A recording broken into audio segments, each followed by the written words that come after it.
there was, Game, the way I always kind of categorize him is he's the bridge from the Death Row era to the Blog era. Yeah. You know what I mean? It's, you got your Dre, DJ Quick, Snoop, Dogg Pound, all of them. And then you have Game in the middle. And then you get to Kendrick, Nipsey, YG, Schoolboy Q after the fact. Yeah. You know what I mean? And not for nothing, on the LAX tour, which was his third album, he took K-Dot, J-Rock, Absol, and Nipsey on that tour.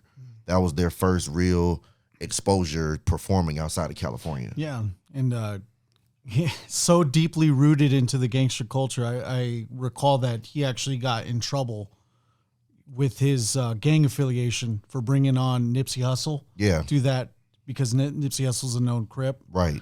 So he had actually cleared stuff up with his set. Yeah, it was like it's real. Like, there's a story, you could find it, where Nipsey's on the Deezus and Mero old podcast, and Nipsey's telling the story how he first met Game on Slauson, handing out his mixtape. Yep. And he was like, I see the Range Rover. I was like, oh, that's Game. He said, I walk up on him, me and my homies. He said, these were his exact words. He said, on my daughter, he had a Glock in his lap.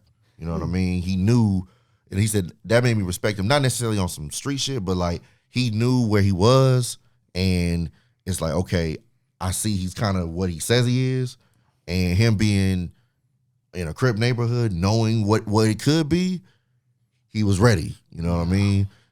But I just approached him, handing him my mixtape and things like that. But yeah, he forged that relationship. But yeah, he doesn't see. Unfortunately, a lot of the other silly stuff he's been into, it overshadows a lot of the contributions he's actually made.